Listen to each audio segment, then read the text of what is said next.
Welcome to the Vertical Sky Journal, the podcast that brings you everything you could ever want to know about Kilimanjaro. The climbing and the fitness, altitude and nutrition, the environment, the wildlife, and the people at the heart of the mountain. Today, the finale of our Life on the Mountain series, the night the whole climb points at. Summit night, hour by hour, from the midnight start to the moment the sky catches fire.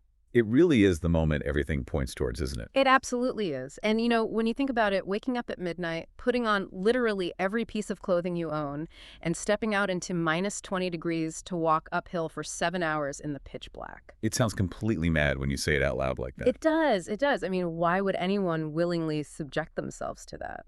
Well, in this deep dive into Summit Night, we're going to explore exactly why that dark, freezing start is not just necessary, but entirely protective. Right. And to really understand it, we actually need to begin the narrative before the mountain goes dark. Yeah. We have to start in the fading light of the afternoon before. So we're looking at 1700 hours. Exactly. 5 in the afternoon.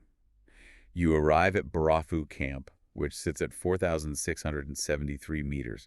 And I have to say, Barafu makes absolutely no apologies for what it is. No, it's a harsh place. It's a rocky, windswept ridge. It feels entirely different from the lush camps lower down the mountain. The tents are just pitched on these uneven gray rock ledges, and the wind is constantly rattling the fabric. And the air is incredibly thin there. Yes, roughly half the oxygen you'd find at sea level. The temperature drops rapidly as the sun goes down, and there's always this distinct, quiet tension around the camp. I think that tension is entirely focused on preparation, because after an early dinner, you attend the most important briefing of the whole week. The one that really matters. Right. The guides gather everyone to discuss tonight's exact plan. They detail precisely which layers to wear and, the strict order of the night, because you have to lay everything out before it gets completely dark. It's meticulous. Clothes stacked in the exact order you'll put them on. Yes, water bottles filled with boiling water and inverted, snacks stowed in the inside pocket so they don't freeze, and spare head torch batteries tucked right inside your sleeping bag. Which is crucial, keeping those batteries warm. And this meticulous preparation, it just cannot be overstated. I always compare it to a pilot's pre-flight checklist. That's a brilliant way to look at it. Because at nearly 4,700 meters in freezing darkness, there is absolutely zero cognitive room for improvisation. Your brain is starved of oxygen. Quite right. You cannot be searching for a stray glove at midnight.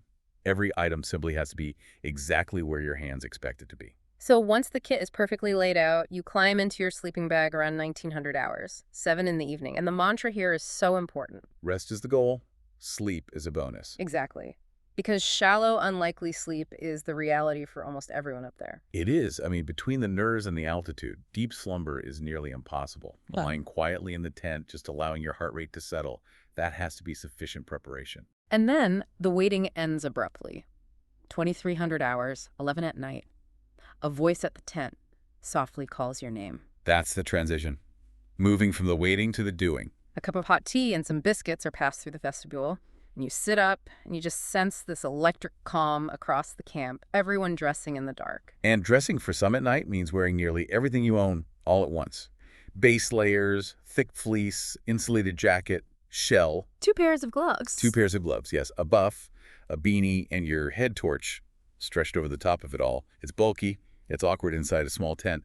But the moment you step outside, you understand why you need it. Oh, that moment you unzip the tent. The view is just astonishing, a total riot of stars above you. Untroubled by any light pollution. Right. But then you look up the mountain, and this is the part that gets people. You see this impossibly high, thin line of head torches zigzagging up into the dark. From the groups that set off slightly earlier. Exactly. And it looks completely unreachable. You're standing there thinking, there is no way I'm getting up there. It's profoundly humbling. We always tell climbers to just absorb that view because in exactly 7 hours, you'll be standing at the very top of that unreachable line, looking back down. Which brings us to midnight, setting off on the scree. And the most striking thing here, the thing everyone notices immediately, is the pace. The famous pole. Right. Slowly, slowly. But it's distilled to its purest form here. The guides set a pace that is deliberately, almost comically slow. It's a rest step, really, a distinct rhythm. I want to push back on this a bit, though, because as modern, fast-paced people, our instinct is to attack a difficult physical task. We want to push hard and get it over with. Surrendering to a snail's pace feels incredibly frustrating. It does feel frustrating in the first hour. Your instinct is absolutely to march up the hill. But if you force your own pace at that altitude, you'll ruin your chances. Because of the heart rate? Partly the heart rate, yes. Yeah. It will spike to an unsustainable level. But more importantly, you'll start to sweat. And at minus 20 degrees, any moisture trapped under your layers is going to freeze very quickly. Which invites hypothermia. Exactly. The shuffle feels too gentle at midnight, but I promise you, by the 5th hour, it will feel exactly right. Surrendering to the mountain's rhythm rather than your own is the first real test. And as you settle into that rhythm, your universe just shrinks. The vast landscape disappears. It's just the circle of your head torch. Yes, the boots in front of you and the crunch of frozen ground. There's nowhere else to live but the next step. Which leads us directly into the mental crucible of the climb. The hours between 1 and 4 in the morning. The long dark. The long dark. The temperatures drop to between minus 10 and minus 20 Celsius, factoring in the wind chill. The switchbacks repeat endlessly. And this is when the physical exertion really begins to wear down your psychological defenses. This is the critical window. This is where almost everyone meets the 3 a.m. doubt. The low moment. Your legs feel heavy, and a very quiet, very persuasive voice in your head suggests this was a massive mistake. It's vital to know that this voice visits nearly everyone, fit or not.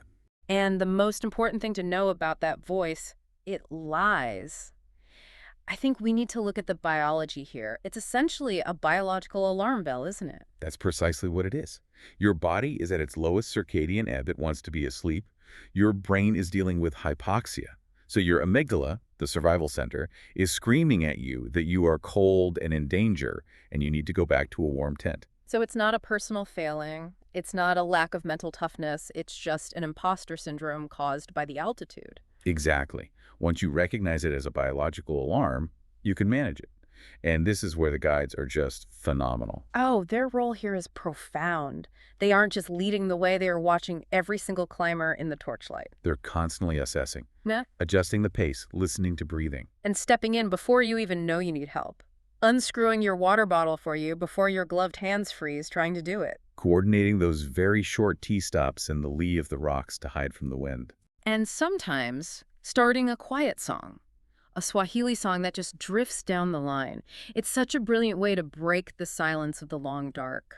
It gives everyone a collective rhythm, but the ultimate trick for surviving these hours, the thing the guides will constantly remind you of, is to never think about the summit. Right, because conceptualizing another 1,000 vertical meters in the dark will break you. You just think about the next step, because the summit is made entirely of next steps. Which brings up the question that every listener is probably shouting at their device right now. Right in the middle of this freezing, exhausting, long dark, you have to ask, why on earth do we do this at midnight? It does seem like cruelty, doesn't it? It seems like absolute madness. Surely climbing in the daylight would be warmer and easier. Why are we doing this in the pitch black? Well, it's actually a deeply calculated strategy. There's a fourfold logic to it. First, the scree. In the afternoon, that volcanic gravel is loose. You slide backwards with every step. Right, it's exhausting. But at midnight, the moisture in the ground freezes. It locks that loose scree into a firm, solid staircase.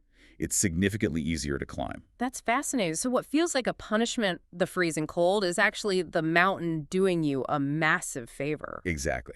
Second, the weather at dawn is typically the calmest and clearest you'll get all day. Giving you a safe window. Yes. Third, the timing delivers you to the summit precisely for the sunrise, which is just an incredible reward. And finally, it leaves the entire daylight period for the descent. Because reaching the top is only halfway. Precisely. You need those daylight hours for the enormous effort of getting back down to thicker air. So the dark is not a cruelty at all. It's the mountain's own good advice. And that logic really pays off around 5:30 in the morning. The moment the endless switchbacks finally break. Yes, the slope relents. You reach Stella Point at 5,756 meters, right on the crater rim. This is the psychological summit. The brutal vertical climbing is done. The guides pour hot tea. You get a few minutes to recover. And then you look to the east and you see the first thin line of color. A meeting they have been steering you towards all night. Spot on. And at 0600, the sunrise begins as you walk along the rim. And honestly, it defies description. the horizon igniting over Mwenzi, The glaciers turning from pink to this blazing gold. and Africa waking up 5 vertical kilometers below you. People go very quiet here. This is a massive emotional release. Mhm. People cry, and frankly, they're in excellent company if they do. I always think of that sunrise as a transaction. It's the mountainy handing you the receipt for the cold, dark hours, proving that the price you paid during the long dark was absolutely fair. It's a beautiful way to phrase it. And just a short walk later, at 6:30, you reach it. Uhuru Peak. 5,895 meters, the highest point in Africa. There are photographs, embraces, maybe a few private words. But the stay is strictly short, isn't it? About 20 minutes. It has to be. The guides are warmly efficient about moving you on. Because the altitude is just too extreme to linger. Exactly. Your body is actively deteriorating up there. It's no place to hang around. Yeah. But 20 minutes is enough. The moment is already permanent. You've stood on the roof of Africa. But then, at 0700, gravity reasserts itself. And we come to the part of the journey nobody really warns you about. The descent. The day is only half done. And that frozen scree that helps you up in the night? It's thawed out in the morning sun. It's loose again. Right, so you're taking these long, sliding strides downwards. You get back to Barafu for brunch and a brief rest, and then you face the long, exhausted walk all the way down to Millennium Camp. It's a huge physical toll on the legs. But with every step, the air gets thicker. Which feels incredible, I imagine. It does. By the time you reach Millennium Camp, a basic dinner tastes like a banquet, and sleep just arrives like a landslide. And when you reflect on what makes that entire 24-hour cycle possible, it really connects back to the mundane preparations you've been doing all week. Absolutely. You climb summit night on the week's meals. You have to eat and drink constantly during the preceding days, even when the altitude kills your appetite. And keeping your water insulated, wearing exactly the briefed layers without trying to improvise. Honesty at every health check, too. Yes. I want to push back on something here, actually. We grew up with this myth of the heroic mountain climber, right? Conquering the peak with fearless bravado. But it sounds like trying to be a hero at midnight is the worst thing you can do. It's a massive liability. You don't need to be a hero. You just need to be someone willing to take one slow step behind a guide. Which means the real triumph is built by normal people. Completely. Teachers, grandmothers, accountants, self-described couch potatoes, they make it to the top because they understand the secret. Surrender to the pace. The night isn't the obstacle between you and the summit. The night is the summit, just spread over 7 hours. That's exactly right. And the sunrise is where it hands you the reward, which leaves us with a final thought to consider. If ordinary people can reach the highest point in Africa simply by breaking an impossible task into single, manageable steps in the dark well, what other unreachable summits in your daily life are simply waiting for you to stop looking at the peak and start focusing on the next step? It's just about the quiet refusal to stop walking. It really is. Thank you so much for listening. If you enjoyed this, do subscribe so you never miss the latest from the Vertical Sky Journal.